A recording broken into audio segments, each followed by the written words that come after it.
முக்கிய செய்திகள்.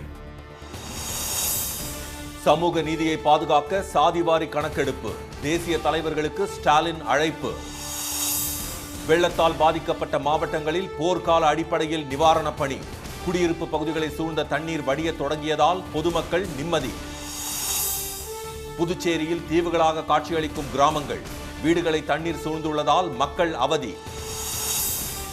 மகாராஷ்டிராவில் முக்கிய துறைகளுக்கு மல்லுக்கட்டு, சிவசேனாவின் பிடிவாதத்தால் இழுபறி நீடிப்பு.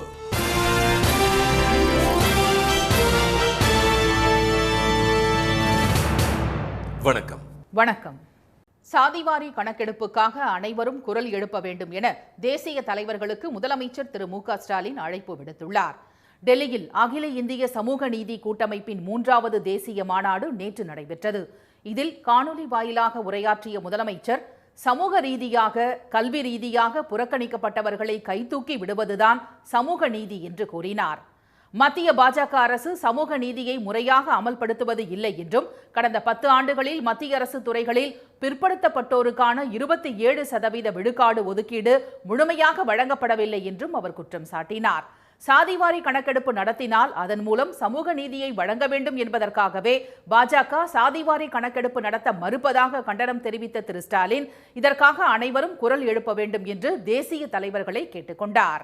2021ஆம் ஆண்டு எடுக்கப்பட்டிருக்க வேண்டிய மக்கள் தொகை கணக்கெடுப்பை ஒன்றிய பாஜக அரசு உடனே தொடங்கணும்.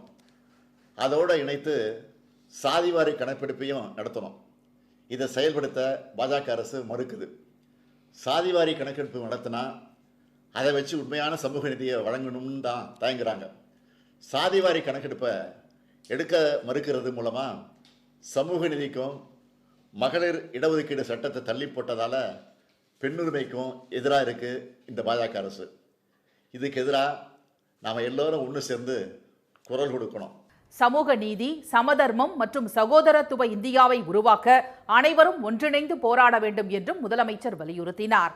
அகில இந்திய சமூக நீதி கூட்டமைப்பின் ஒருங்கிணைப்பாளர் திமுக எம்பி திரு வில்சன் தலைமையில் நடைபெற்ற இந்த மாநாட்டில் இந்தியா கூட்டணி தலைவர்கள், நாடாளுமன்ற உறுப்பினர்கள், சமூக ஆர்வலர்கள், கல்வியாளர்கள் உள்ளிட்ட பலரும் கலந்து கொண்டனர். பெருமழை மற்றும் வெள்ளம் காரணமாக பாதிக்கப்பட்டுள்ள வட மாவட்டங்களில் போர்க்கால அடிப்படையில் நிவாரணப் பணிகள் முடுக்கிவிடப்பட்டுள்ளன. பெஞ்சல் புயல் காரணமாக வரலாறு காணாத அளவிற்கு கொட்டிய அதி கனமழை மற்றும் தென்பெண்ணை ஆற்றில் ஏற்பட்ட வெள்ளப்பெருக்கால் விழுப்புரம் மாவட்டத்தில் கரையோரம் உள்ள கிராமங்கள் தண்ணீரில் தத்தளிக்கின்றன. தற்போது அரகண்டநல்லூர் உள்ளிட்ட இடங்களில் வெள்ளம் வடிந்து இயல்பு நிலைக்கு திரும்பியுள்ளது.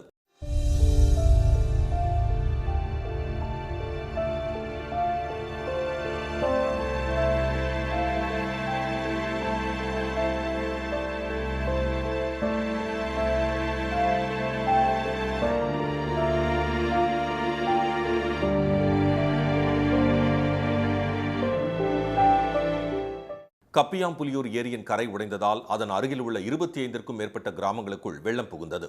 2000 ஏக்கரில் சாகுபடி செய்த நெல், உளுந்து உள்ளிட்ட பயிர்கள் நீரில் அடித்துச் செல்லப்பட்டன. விழுப்புரம் தஞ்சாவூர் சாலை சுக்குநூறாக நொறுங்கியது. ஏராளமான மின்கம்பங்கள் சாய்ந்ததால் அந்த பகுதி 5வது நாளாக இருளில் தவித்து வருகிறது. இதுவரைக்கும் இதுமாரி வெள்ளத்தை நான் பார்த்ததே கிடையாது. கிட்டத்தட்ட ஒரு 1500 ஏக்கர் இந்த தண்ணி போய் பாழாகி போயிருக்குது.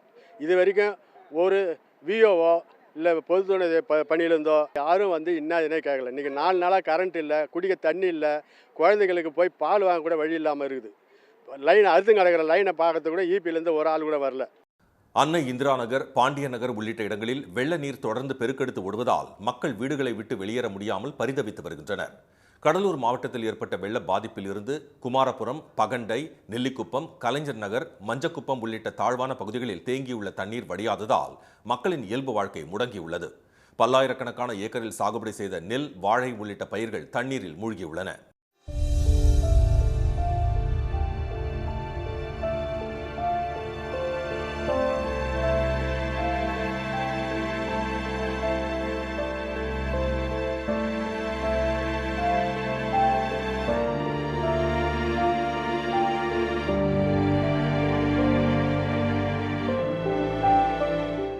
திருவண்ணாமலை மாவட்டத்தில் கொட்டிய அதி கனமழையால் செய்யாறு, வந்தவாசி உள்ளிட்ட இடங்களில் அறுவடைக்கு தயாராக உள்ள நெற்கதிர்கள் நீரில் மூழ்கி முளைக்கும் நிலை ஏற்பட்டுள்ளது. ஆரணி அருகே மேல் சீசமங்கலம் மற்றும் சுற்றுப்பகுதிகளில் விளைநிலங்கள் அனைத்தும் குளம் போல் காட்சியளிக்கிறது. 4 நாட்களாக பயிர்கள் தண்ணீரில் மூழ்கியுள்ளதால் அழுகும் அபாயம் ஏற்பட்டுள்ளதாக அப்பகுதி விவசாயிகள் தெரிவித்தனர். அந்த 3 நாட்களாக பெய்த மழையில் நூற்றுக்கணக்கான விவசாய மக்கள் பாதிக்கப்பட்டிருக்காங்க. குறிப்பாக 2000 ஏக்கர் மேற்பட்ட விவசாய நிலங்கள் தண்ணீரில் மூழ்கி போயிருக்கு. இப்போ நாம் இருக்கிறது பார்த்தோன்னா கொடியாலம் கிராமத்தில் இருக்கிற ஒரு விவசாயி ரவின்றோட இடம் இது. இந்த இடத்துல ஒரு 4 ஏக்கருக்கு மேற்பட்ட நிலங்களில் பயிர் வச்சிருந்தாரு. ஒரு 3 நாட்களுக்கு முன்னாடி அடக்க வேண்டிய நிலம் இந்த பயிர் இது. இந்த 3 நாட்களாக பெய்த மழையில் சுத்தமாக மூழ்கி போயிடுச்சு. அழுவுற நிலைமையில் இருக்கு. வேலூர் மாவட்டம் பொன்னை அருகே பெரிய ஏரி நிரம்பி அருகில் உள்ள குடியிருப்பு பகுதிகளுக்குள் தண்ணீர் புகுந்தது. ஆம்பூர் அருகே சாலையில் விழுந்த ராட்சத பாறையை மக்களே உடைத்து அகற்றினர். இதற்கிடையே ஆந்திர மாநிலத்தில் பெய்த கனமழை காரணமாக கிருஷ்ணாபுரம் அம்மம்பள்ளி நீர்த்தேக்கத்தில் இருந்து வினாடிக்கு 3000 கன அடி தண்ணீர் திறக்கப்படுவதால் கொசஸ்தலை கரையோர மக்களுக்கு வெள்ள அபாய எச்சரிக்கை விடப்பட்டுள்ளது. நந்தியாற்றில் ஏற்பட்ட வெள்ளப்பெருக்கை பொருட்படுத்தாமல் வாகனங்கள் இயக்கப்பட்டன. புதுச்சேரியில் பெய்த கனமழை மற்றும் தென்பெண்ணை ஆற்றில் ஏற்பட்ட வெள்ளப்பெருக்கால் கரையோர கிராமங்கள் தீவுகளாக காட்சியளிக்கின்றன. அந்த மாநிலத்தில் பெய்த வரலாறு காணாத பெருமழையால் குடியிருப்புகள், சாலைகள் என திரும்பும் திசையெல்லாம் தண்ணீராக காணப்படுகிறது. நகர்ப்பகுதிகளில் வெள்ளம் வடிந்தாலும் தென்பெண்ணை ஆற்றின் கரையோரம் உள்ள 20க்கும் மேற்பட்ட கிராமங்கள் தீவுகளாக மாறின. சோரியாங்குப்பம், ஆராய்ச்சி குப்பம், பாகூர், இருளன் சந்தை, கொம்மந்தான்மேடு உள்ளிட்ட 20க்கும் மேற்பட்ட கிராம மக்களும் அதனை ஒட்டியுள்ள தமிழக பகுதிகளைச் சேர்ந்த மக்களும் கடும் பாதிப்புக்குள்ளாகினர். அந்த பகுதிகளில் இருந்து சுமார் 4000 பேர் வெளியேற்றப்பட்டு நிவாரண முகாம்களில் தங்க வைக்கப்பட்டுள்ளனர். மழை குறைந்தாலும் வடியாத வெள்ளத்தால் மக்கள் சிரமத்துக்கு ஆளாகியுள்ளனர்.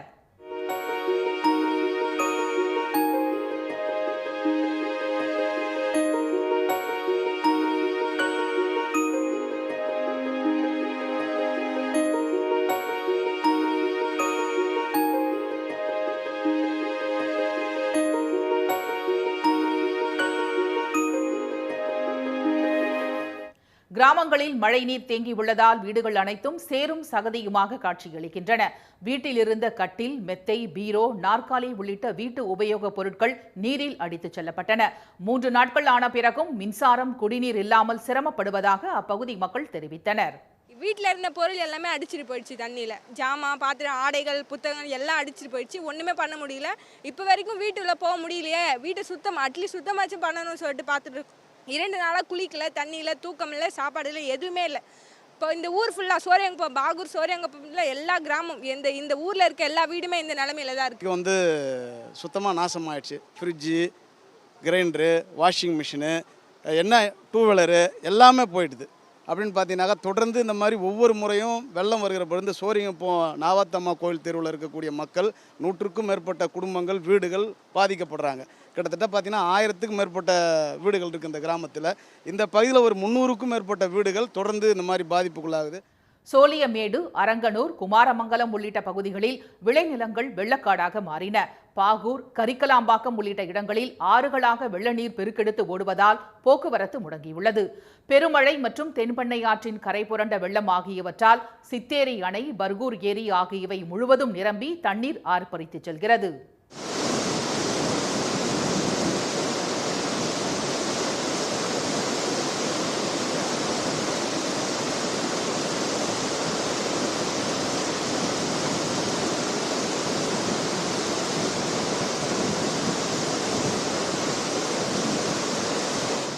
முள்ளோடை, பரிக்கல்பட்டு, மதி கிருஷ்ணாபுரம், கன்னியகோவில், பள்ளக்கார வள்ளிமேடு ஆகிய பகுதிகளில் உள்ள பல வீடுகளை தண்ணீர் சூழ்ந்துள்ளது. புயல் கரையை கடந்தாலும் அது ஏற்படுத்திய துயரத்திலிருந்து மீள புதுச்சேரி மக்கள் போராடி வருகின்றனர். மகாராஷ்டிராவின் புதிய முதலமைச்சரை அறிவிப்பதில் சிக்கல் நீடித்து வரும் நிலையில் பாஜக எம்எல்ஏக்கள் கூட்டம் இன்று மும்பையில் நடைபெறவுள்ளது. 288 தொகுதிகளை கொண்ட மகாராஷ்டிர சட்டமன்ற தேர்தலில் 132 தொகுதிகளில் வென்ற பாஜக முதலமைச்சர் பதவியை கூட்டணி கட்சியான சிவசேனாவுக்கு விட்டுக் கொடுக்க மறுத்துவிட்டது. 57 எம்எல்ஏக்களை பெற்றுள்ள சிவசேனா கட்சியின் தலைவர் திரு ஏக்நாத் ஷிண்டே அதற்கு ஈடாக சபாநாயகர், துணை முதலமைச்சர் மற்றும் முக்கிய அமைச்சர் பதவிகளை தங்கள் கட்சிக்கு ஒதுக்குமாறு வலியுறுத்தி வருவதாக தகவல்கள் தெரிவிக்கின்றன. ஆனால் சபாநாயகர் பதவி தொடர்பாக பாஜக, சிவசேனா இடையே பெரும் இழுபறி நீடித்து வருவதாக கூறப்படுகிறது. இதனிடையே அமைச்சரவை பதவியேற்பு விழா நாளை மும்பை ஆசாத் மைதானத்தில் நடைபெறவுள்ள நிலையில் அதற்கான ஏற்பாடுகள் மும்முரமாக நடைபெற்று வருகின்றன. இதில் பிரதமர் திரு மோடி, மத்திய அமைச்சர் திரு அமித்ஷா உள்ளிட்டோர் நேரில் பங்கேற்க உள்ளனர். இந்நிலையில் மும்பையில் இன்று பாஜக எம்எல்ஏக்கள் கூட்டம் நடைபெறும் என்றும் அதில் பாஜகவின் சட்டமன்ற கட்சி தலைவராக திரு தேவேந்திர ஃபட்னவிஸ் முறைப்படி தேர்ந்தெடுக்கப்படுவார் என்றும் தகவல்கள் தெரிவிக்கின்றன.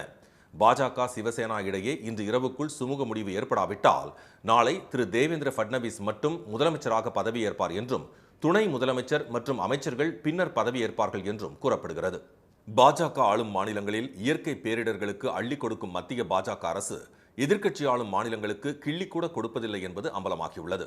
மாநில பேரிடர் மேலாண்மை நிதியில் இருந்து நடப்பாண்டில் தமிழ்நாட்டிற்கு மத்திய அரசு ₹1 கூட ஒதுக்காதது வெளிச்சத்திற்கு வந்துள்ளது. நடப்பாண்டில் தமிழ்நாட்டிற்கான மாநில பேரிடர் நிதிக்காக மத்திய அரசின் பங்காக 944 கோடியே 80 லட்சம் ரூபாயும் மாநில அரசின் பங்காக 315 கோடியே 20 லட்சம் ரூபாயும் ஒதுக்கீடு செய்யப்பட்டது. மொத்தமாக 1260 கோடி ரூபாய் ஒதுக்கீடு செய்யப்பட்டும் ₹1 கூட தமிழ்நாட்டிற்கு வழங்கப்படவில்லை. இந்திய கம்யூனிஸ்ட் கட்சி எம்பிக்கள் திரு சுப்பராயன் மற்றும் திரு செல்வராஜ் ஆகியோர் நாடாளுமன்றத்தில் எழுப்பிய கேள்விகளுக்கு பதிலளித்த உள்துறை இணையமைச்சர் திரு நித்யானந்த ராய், மழை வெள்ள பாதிப்பால் தமிழ்நாட்டில் நவம்பர் 27 வரை 37 பேர் உயிரிழந்திருப்பதாகவும் 870 வீடுகள் சேதமடைந்திருப்பதாகவும் 5521 கால்நடைகள் உயிரிழந்துவிட்டதாகவும் தெரிவித்துள்ளார். மொத்தம் 9000 ஹெக்டேர் விளைநிலங்கள் பாதிக்கப்பட்டிருப்பதாகவும் நாடாளுமன்றத்தில் ஒப்புக்கொண்டுள்ள பாஜக அரசு நடப்பாண்டில் தமிழ்நாட்டிற்கு மாநில பேரிடர் நிவாரண நிதியில் இருந்து இதுவரை ₹1 கூட ஒதுக்கவில்லை. தேசிய பேரிடர் நிவாரண நிதியில் இருந்து மட்டும் 276 கோடி ரூபாய் வழங்கியிருப்பதாக மத்திய அமைச்சர் தெரிவித்துள்ளார். ஆனால் நாட்டிலேயே அதிகபட்சமாக பாஜக கூட்டணி ஆட்சி நடைபெறும் மகாராஷ்டிரா மாநிலத்திற்கு 2984 கோடி ரூபாய் பேரிடர் நிதி வழங்கப்பட்டுள்ளது. பொருள் சேதம் குறைவாக உள்ள மகாராஷ்டிராவுக்கு அள்ளி வழங்கியுள்ள மத்திய அரசு தமிழ்நாட்டிற்கு கிள்ளி கூட வழங்கவில்லை என்பது அம்பலமாகியுள்ளது. மகாராஷ்டிராவை அடுத்து உத்தரப்பிரதேசத்திற்கு ஒரே தவணையில் 1748 கோடி ரூபாயை மாநில பேரிடர் நிதியாக மத்திய அரசு வழங்கியிருப்பது குறிப்பிடத்தக்கது. கடலூரில் வெள்ளத்தால் பாதிக்கப்பட்ட பகுதிகளில் துணை முதலமைச்சர் திரு உதயநிதி ஸ்டாலின் நேரில் ஆய்வு செய்து மக்களுக்கு நலத்திட்ட உதவிகளை வழங்கினார். பெருமழை மற்றும் தென்பெண்ணை ஆற்றில் ஏற்பட்ட கடும் வெள்ளப்பெருக்கால் கடலூர் மாவட்டத்தில் கரையோரம் உள்ள 100க்கும் மேற்பட்ட கிராமங்கள் தண்ணீரில் மூழ்கின. அவர்கள் அனைவரும் மீட்கப்பட்டு நிவாரண முகாம்களில் தங்க வைக்கப்பட்டுள்ளனர். இந்த நிலையில் கடலூர் மாவட்டத்தில் வெள்ளத்தால் பாதிக்கப்பட்ட பகுதிகளை திரு உதயநிதி நேற்று பார்வையிட்டு வாழ்வாதாரம் இழந்த மக்களுக்கு ஆறுதல் கூறினார். பின்னர் நெல்லிக்குப்பத்தை அடுத்த மேல் பட்டாம்பாக்கத்தில் பாதிக்கப்பட்ட மக்களுக்கு திரு உதயநிதி நிவாரண உதவிகளை வழங்கினார். புடவை, போர்வை, 5 கிலோ அரிசி மற்றும் உணவுப் பொருட்கள் ஆகிய தொகுப்புகளை வழங்கிய அவர் ஆறுதல் கூறினார். பாதிக்கப்பட்ட மக்களின் வாழ்வாதாரத்துக்கு தமிழ்நாடு அரசு துணையாக நிற்கும் என்று திரு உதயநிதி உறுதியளித்தார். மேல் பட்டாம்பாக்கத்தில் ஆய்வை முடித்துக் கொண்ட துணை முதலமைச்சர் கடலூருக்கு சென்றார். பின்னர் குமாரபுரத்துக்கு சென்றபோது மழையால் பாதிக்கப்பட்ட மக்கள் 100க்கும் மேற்பட்டோர் அங்கு சாலையோரம் நின்று கொண்டிருந்தனர். உடனடியாக காரை நிறுத்திய திரு உதயநிதி மக்களிடம் குறைகளை கேட்டறிந்து வெள்ள நீரை வெளியேற்ற நடவடிக்கை எடுக்குமாறு அதிகாரிகளுக்கு உத்தரவிட்டார். கும்பகோணம் அருகே மணல் கடத்திச் சென்ற லாரியை வருவாய்த்துறையினர் துரத்திச் சென்று சினிமா பாணியில் பிடித்தனர். பாபநாசம் வட்டத்தில் நேற்று நடந்த இலவச வீட்டுமனை பட்டா வழங்கும் நிகழ்ச்சியை முடித்துவிட்டு அவர்கள் அலுவலகத்திற்கு திரும்பிய போது மணல் லாரி ஒன்று அதிவேகமாக சென்றுள்ளது. இதை பார்த்த வருவாய்த்துறையினர் 1 மணி நேரம் லாரியை துரத்தினர்.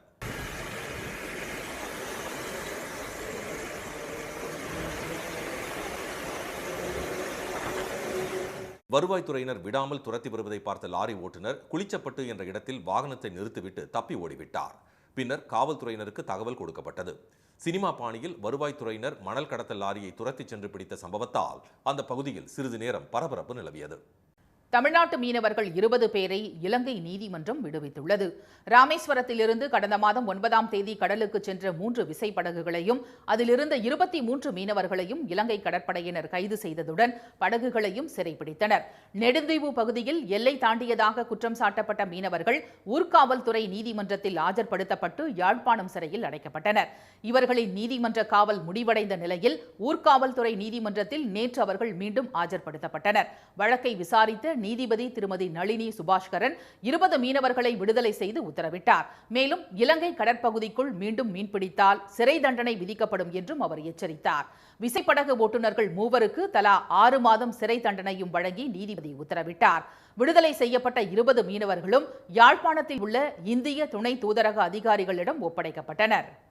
திருப்பூர் மாவட்டம் தாராபுரத்தில் மாசு கட்டுப்பாட்டு வாரிய அதிகாரிகள் முன்னிலையில் குவாரி தொடர்பான கருத்து கேட்பு கூட்டத்தில் பொதுமக்கள் எதிர்ப்பால் பரபரப்பு ஏற்பட்டது. தாராபுரம் மணக்கடவு கிராமத்தில் மகேஸ்வரி என்பவர் ஏற்கனவே குவாரி நடத்தி வரும் நிலையில் அதன் அருகே 3 ஹெக்டேர் பரப்பளவில் குவாரியை விரிவாக்கம் செய்வதற்காக அரசின் அனுமதி கேட்டு விண்ணப்பித்துள்ளார். இதையடுத்து திருப்பூர் மாவட்ட நிர்வாகம் மற்றும் தமிழ்நாடு மாசு கட்டுப்பாடு வாரியம் சார்பில் கருத்து கேட்பு கூட்டத்திற்கு ஏற்பாடு செய்யப்பட்டது. சிறப்பு துணை ஆட்சியர் திரு குமரையா தலைமையில் தாராபுரம் பழனி ரோட்டில் உள்ள தனியார் ஹோட்டலில் இக்கூட்டம் நடைபெற்றது. குவாரி விரிவாக்கம் குறித்து சர்வே செய்த சேலத்தை சேர்ந்த நிறுவனம் சார்பில் விவசாயத்திற்கோ பொதுமக்களுக்கோ எந்த பாதிப்பும் ஏற்படாது என படங்கள் மற்றும் தகவல்களுடன் விளக்கப்பட்டது. அப்போது குவாரி அமைந்துள்ள பகுதிக்கு அருகே வசிக்கும் விவசாயிகள் மற்றும் பொதுமக்களிடம் கருத்து கேட்காமல் ஆதரவாக கருத்து கூறுவதற்கு வாய்ப்பளித்ததற்கு எதிர்ப்பு தெரிவிக்கப்பட்டது. இதனால் அங்கு சிறிது நேரம் கூச்சல் குழப்பம் ஏற்பட்டது. அனைவரின் கோரிக்கைகளும் பதிவு செய்யப்பட்டு உயர் அதிகாரிகளுக்கு அனுப்பப்படும் என்று சுற்றுச்சூழல் கோட்ட பொறியாளர் உறுதியளித்தார். இதைத் தொடர்ந்து பொதுமக்கள், விவசாயிகள் தங்கள் கருத்துக்களை முன்வைத்தனர். ஏற்கனவே செயல்படும் குவாரியால் அப்பகுதியில் விவசாயம் முற்றிலும் பாதிக்கப்பட்டு நிலத்தடி நீர் மாசுபட்டுள்ளதாக பலரும் குற்றம் சாட்டினர். தமிழ்நாட்டில் அடுத்த 6 நாட்களுக்கு மிதமான மழை பெய்யும் என்று சென்னை வானிலை மையம் தெரிவித்துள்ளது. மாநிலம் முழுவதும் வடகிழக்கு பருவமழை தீவிரமடைந்துள்ளது. வட கடலோர மாவட்டங்களை புரட்டி போட்ட பெஞ்சல் புயல் கடலோர கர்நாடகா மற்றும் அதனை ஒட்டிய அரபிக்கடல் பகுதியில் ஆழ்ந்த காற்றழுத்த தாழ்வு பகுதியாக நிலை கொண்டுள்ளதாக வானிலை ஆய்வு மையம் அறிவித்துள்ளது. இதனால் இன்று முதல் வரும் 9ஆம் தேதி வரை தமிழகம், புதுச்சேரி, காரைக்கால் ஆகிய பகுதிகளில் ஒரு சில இடங்களில் மிதமான மழை பெய்யக்கூடும் என்று சென்னை வானிலை ஆய்வு மையம் தெரிவித்துள்ளது. இதனிடையே புயல் பாதிப்பிலிருந்து மீளாத விழுப்புரம் மாவட்டத்தில் பள்ளி, கல்லூரிகளுக்கு இன்றும் விடுமுறை அறிவிக்கப்பட்டுள்ளது. கடலூர் மாவட்டத்தில் கடலூர், அண்ணா கிராமம், பன்ருட்டி ஆகிய பகுதிகளில் உள்ள கல்வி நிறுவனங்களுக்கு விடுமுறை விடப்பட்டுள்ளது. புதுச்சேரியில் நிவாரண முகாம்களாக செயல்படும் 22 பள்ளிகளை தவிர மற்ற பள்ளிகள் வழக்கம் போல செயல்படும் என அம்மாநில அரசு அறிவித்துள்ளது. மீண்டும் முக்கிய செய்திகள். சாதிவாரி கணக்கெடுப்புக்காக அனைவரும் குரல் எழுப்ப வேண்டும் என தேசிய தலைவர்களுக்கு முதலமைச்சர் மு.க.ஸ்டாலின் அழைப்பு விடுத்துள்ளார். பெருமழை மற்றும் வெள்ளம் காரணமாக பாதிக்கப்பட்டுள்ள வட மாவட்டங்களில் போர்க்கால அடிப்படையில் நிவாரணப் பணிகள் முடுக்கிவிடப்பட்டுள்ளன. புதுச்சேரியில் பெய்த கனமழை மற்றும் தென்பெண்ணை ஆற்றில் ஏற்பட்ட வெள்ளப்பெருக்கால் கரையோர கிராமங்கள் தீவுகளாக காட்சியளிக்கின்றன. இத்துடன் இந்த செய்திகள் நிறைவடைகின்றன. மீண்டும் சன் டிவியில் செய்திகள் மாலை 6 மணிக்கு. செய்திகளை உடனுக்குடன் தெரிந்து கொள்ள QR கோடை ஸ்கேன் செய்து சன் நியூஸ் வாட்ஸ்அப் சேனலுடன் இணைந்திருங்கள். வணக்கம்.